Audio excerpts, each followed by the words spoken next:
Shalom, peuple de Dieu, que la grâce et la paix de notre Seigneur soient partout où vous nous suivez. Que Dieu demeure dans votre vie, que Dieu soit le maître de vos vies, parce que c'est lui seul. S'il est le seul qui est capable de nous guider, de nous conduire sur le bon chemin. C'est pour cela que nous avons toujours besoin de lui. Nous avons besoin toujours de notre Dieu à chaque fois que nous sommes vivants, pendant que nous sommes vivants, pendant que Dieu nous permet vraiment, il nous donne la joie, la paix, ainsi de suite. Nous avons toujours besoin de lui. Besoin de lui pour garder ce qu'il nous donne ou ce qu'il nous a donné. Parce que ce que Dieu nous donne, cela nous appartient. Cela devient nos choses privées. Donc, nous devons demeurer en Dieu pour garder tout ce qu'il nous donne. Si c'est lui qui nous a donné, donc il est la source. Quand on reste connecté avec les sources, donc cette rivière ou cette fleuve ou cet océan ne sera jamais à sec. Il y aura toujours de l'eau parce qu'il est toujours connecté avec la source. Mais quand on se déconnecte avec la source, c'est là que petit à petit, le fleuve commence à diminuer, l'océan commence à diminuer, jusqu'à un jour vous allez voir ce fleuve qui était tellement grand devient sec. Il n'y a plus d'eau parce qu'il n'y a plus la source. Et nous, notre source, c'est Jésus-Christ. C'est pour cela que nous devons toujours être attachés à lui. Nous devons être toujours connectés à lui. Nous devons être toujours avec lui. Car tout a été fait par lui et pour lui. Alors si nous sommes connectés avec lui, c'est là que tout ce qui a été fait par lui et pour lui devient le nôtre. C'est là que tout ce qui lui appartient devient le nôtre. Restez connectés, bien-aimés. Restez toujours avec ce Jésus-Christ. Le seul qui nous a sauvés, c'est lui. On peut bien parler de l'histoire. On peut bien parler de tant de choses. Aujourd'hui, nous avons beaucoup d'évangiles. Beaucoup qui parlent de choses et de choses et de choses. Mais moi, ce que je sais, c'est que je te dis, personne n'est monté sur la croix pour te sauver. Personne n'est monté. Aujourd'hui, on parle même des races de Jésus. Aujourd'hui, il y a vraiment tant d'histoires qui commencent à faire, qui sortent aujourd'hui juste pour éloigner ceux qui sont faibles sur le bon chemin, sur le droit chemin. L'objectif que l'ennemi utilise, c'est chercher à éloigner les gens du droit chemin.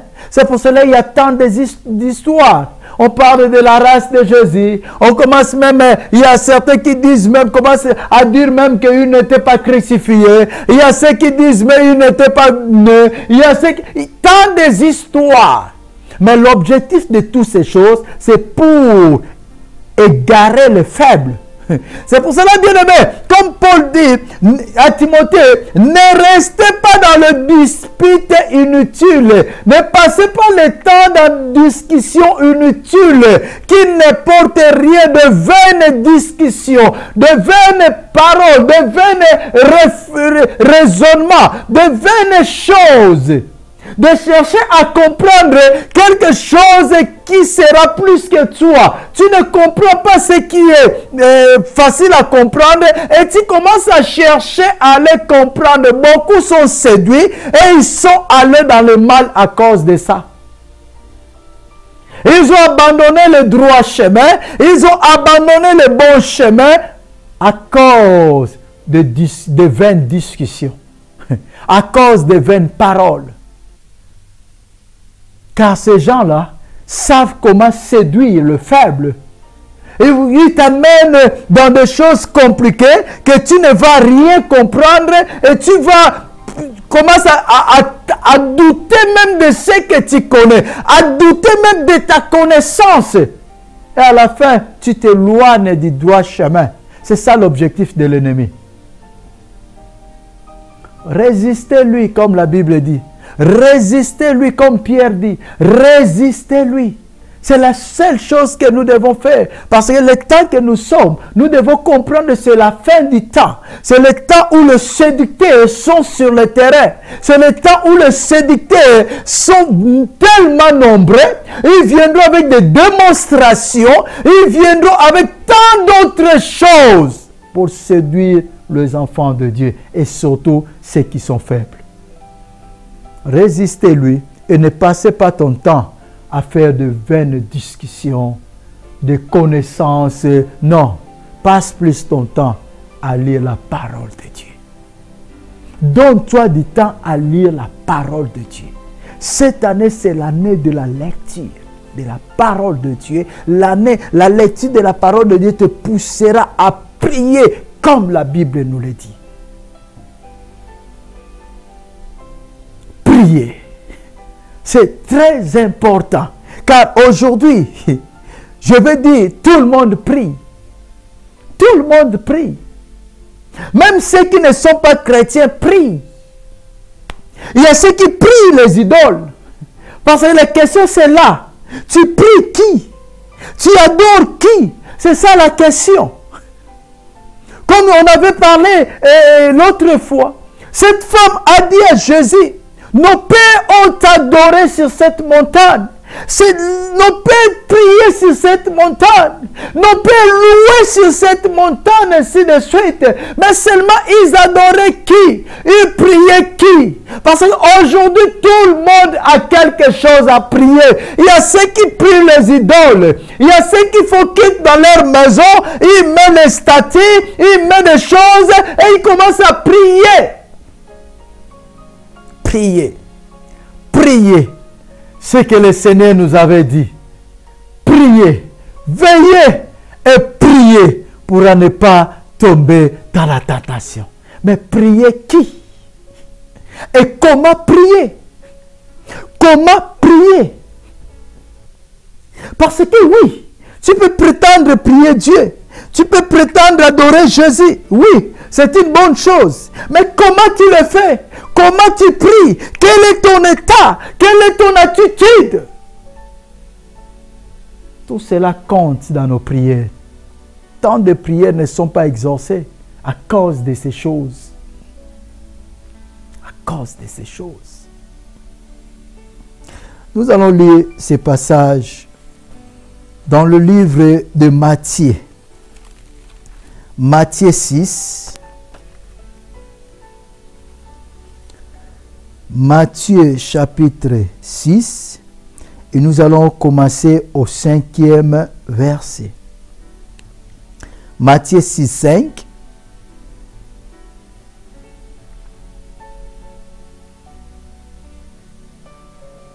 Jusqu'au 13. Et nous allons, par la grâce de Dieu, décortiquer ces prières. Décortiquer cette parole aussi longtemps que le Seigneur nous donnera la révélation par rapport à cela. Matthieu 6, 5 jusqu'à 13, donc 5e verset jusqu'au 13e. La Bible dit ceci.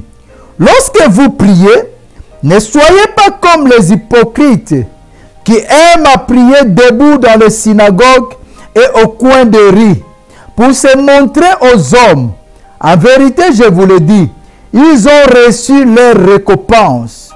Mais toi, quand tu pries, entre dans ta chambre, ferme ta porte et prie ton Dieu qui est dans le lieu secret, et ton Père qui voit dans le secret te le rendra. En priant, ne multipliez pas de vaines paroles, comme les païens qui s'imaginent qu'à force de paroles, ils seront exaucés. Ne leur ressemblez pas, car votre Père sait de quoi vous avez besoin, avant que vous le lui demandiez. 9. Voici donc comment vous devez prier. Notre Père qui est aux cieux, que ton nom soit sanctifié, que ton règne vienne, que ta volonté soit faite sur la terre comme au ciel. Donne-nous aujourd'hui notre pain quotidien. Pardonne-nous nos offenses, comme nous pardonnons aussi à ceux qui nous ont offensés. Ne nous laisse pas entrer dans la tentation, mais délivre-nous du malin, car c'est à toi qu'appartiennent dans tous les siècles le règne, la puissance et la gloire. Amen. Je fais la lecture de Matthieu, chapitre 6, versets 5 jusqu'à 13. Là, Jésus nous montre aux disciples comment prier. Parce qu'il faut savoir de ne pas prier juste pour prier, de ne pas prier juste ouvrir la bouche et commencer à parler, mais il y a certaines choses qu'il faut mettre en ordre pour que ta prière soit efficace. Il y a certaines choses, il faut voir de près pour que ta prière soit efficace. Il ne faut pas seulement aller dans la chambre, aller peut-être à l'église ou dans un endroit quelconque et commence à prier. Mais non, il y a toujours certaines choses il faut mettre en ordre pour que ta prière soit exaucée. Pour commencer déjà, c'est ce qui est dans ces prières. Il dit ceci. Mais 8. Ne les ressemble pas, car votre Père sait de quoi vous avez besoin avant que vous le lui demandiez. Ce que nous devons déjà retenir, ce que nous devons déjà savoir, que avant que nous puissions prier, Dieu sait déjà de quoi nous avons besoin. Dieu sait déjà même ce que nous allons demander. Dieu sait, il sait toutes les choses. Il connaît toutes les choses. Est-ce que cela veut dire que nous ne devons pas prier ou faire nos demandes? Non. Nous devons faire nos demandes. Nous devons prier et dire à Dieu nos besoins, bien que lui sait ce que nous avons besoin. C'est juste de confirmer nos besoins, de dire à Dieu, ce que tu fais, exactement j'ai besoin de ça, ce que tu sais. Car il sait toutes choses. Il n'y a rien qui est nouveau à ses yeux. Mais pour que nos prières soient efficaces, pour que nos prières soient exaucées, pour que nos prières soient vraiment d'une parfaite, de bonne odeur aux yeux ou vers Dieu, nous devons arranger ou mettre en place, en ordre, certaines choses. L'ange dira à Daniel, il a dit, lorsque tu as eu à cœur le penser de prier, lorsque tu as eu à cœur, donc ce qui veut dire que tu n'avais pas encore commencé de prier, Dieu m'avait envoyé déjà. Dieu m'avait déjà donné la réponse pour venir te répondre. Donc ce qui veut dire, il connaît les choses avant que nous puissions lui demander. Mais ce qui empêche ces choses dans nos vies, ce qui empêche la réponse dans nos vies, souvent c'est nos états, nos façons. Souvent c'est ça. Lorsque tu as eu à cœur de prier, il y avait déjà la réponse. Dieu m'avait déjà envoyé pour te répondre. Juste lorsque tu as eu à cœur le penser de prier. Juste lorsque tu as eu à cœur. Ce n'est pas que tu avais commencé à prier. Ce n'est pas que tu avais commencé déjà à demander, non. Mais lorsque tu as eu à cœur. Et Dieu avait déjà exaucé ta prière. Seulement, il y a eu le roi de Perse. Il y a eu l'ange, le démon qui m'avait arrêté afin de ne pas venir te répondre. Heureusement qu'il y avait l'ange Michael qui est venu me libérer. Lorsque tu as eu à cœur de prier.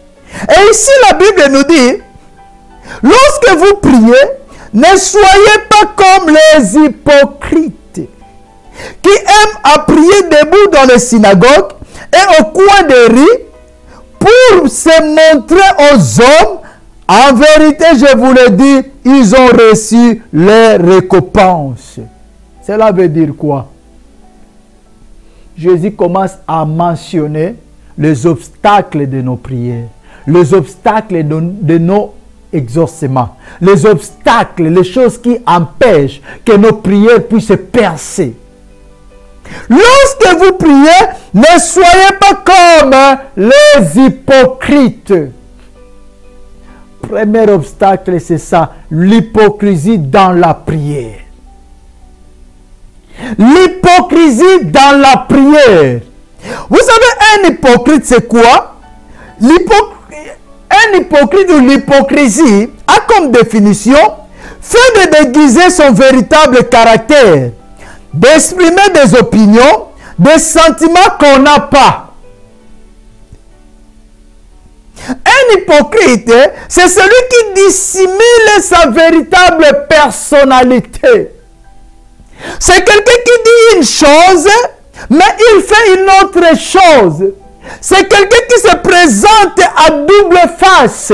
Donc, il est deux en lui, donc deux en un. Aujourd'hui, nous voyons des produits, et dans la publicité, on vous dit des années. Dans ces produits, il y a des produits au-dedans. Donc, dans cette bouteille ou je ne sais pas quoi, bidon, il y a des produits années. Il y a des produits qui sont mis ensemble et on a mis les deux produits dans un même bidon, bouteille, et ainsi de suite. Alors, dans ces deux produits, c'est difficile d'identifier l'un et l'autre. C'est difficile de comprendre l'un et l'autre. Et un hypocrite, c'est celui qui dissimule sa vraie personnalité, sa véritable personnalité. C'est quelqu'un qui cache son identité.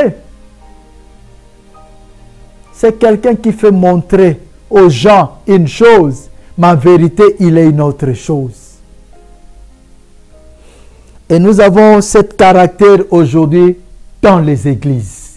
Nous avons ce caractère aujourd'hui dans le corps de Christ, les hypocrites.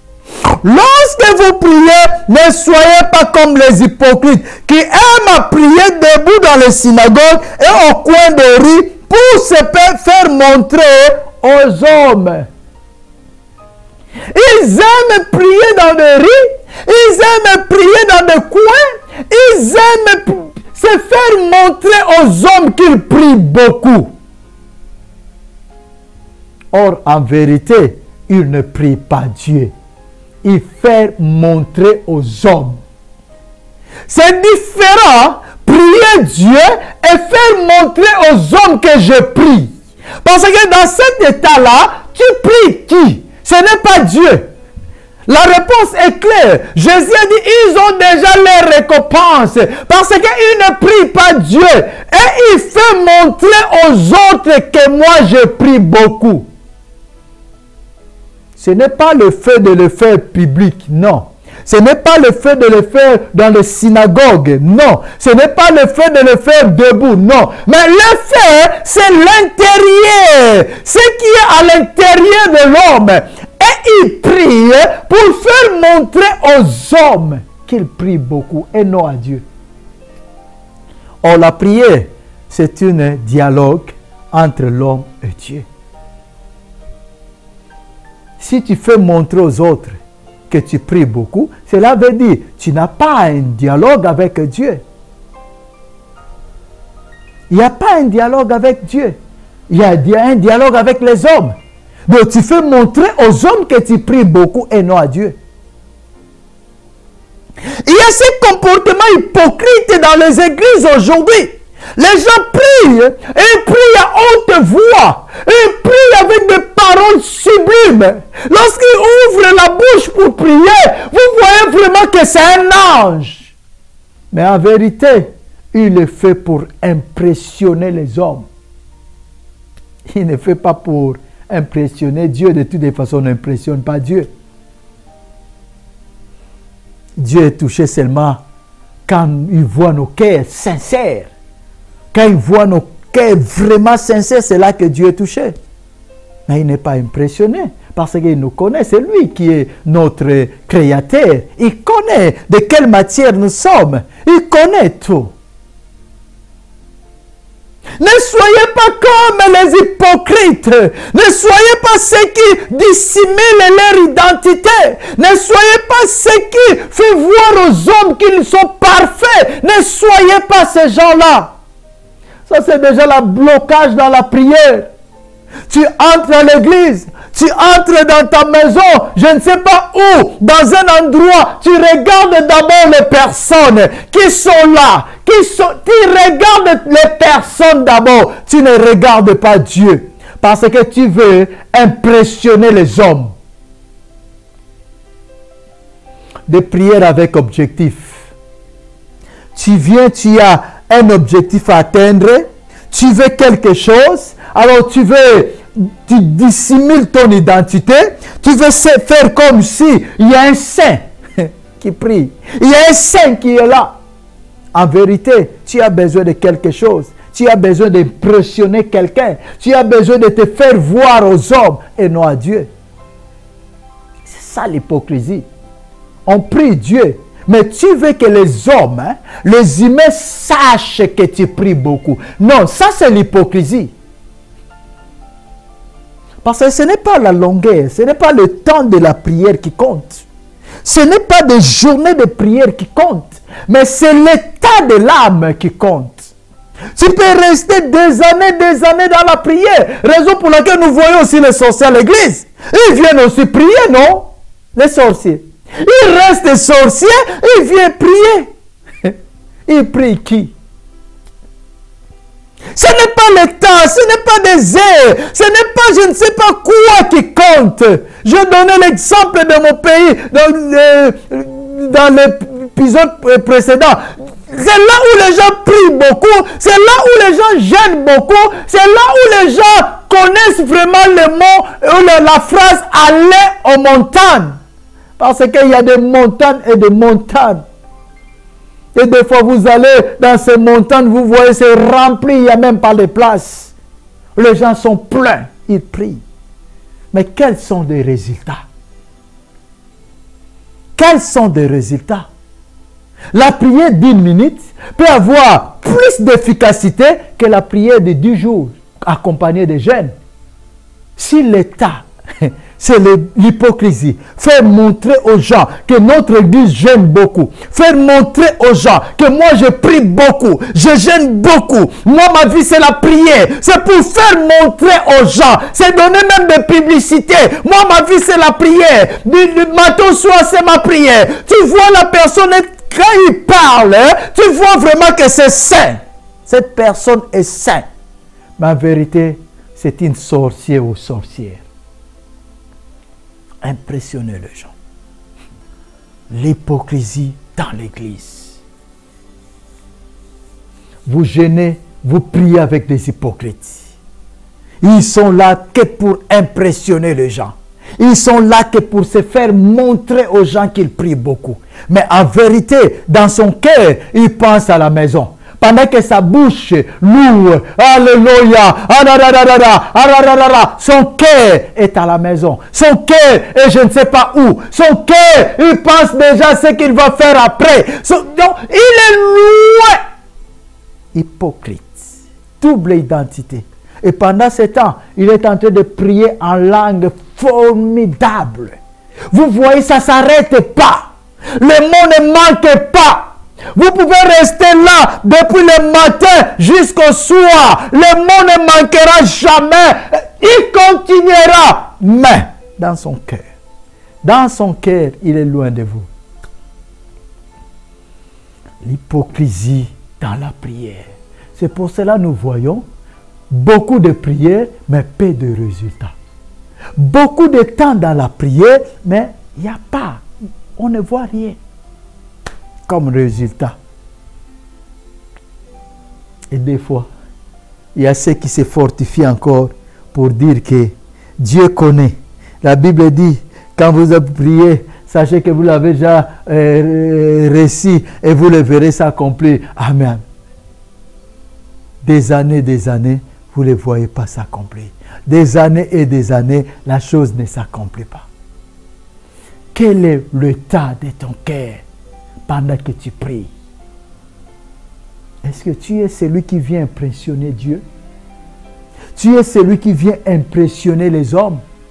Tu es celui qui reste debout? Tu regardes à gauche, tu regardes à droite. S'il n'y a personne, tu ne prieras pas. Tu vois la personne, il est à l'église seul, il ne prie pas. Il regarde toujours à la porte. Mais lorsqu'il voit les gens entrer, il commence. Il commence à prier. Mais il était seul, il ne priait pas.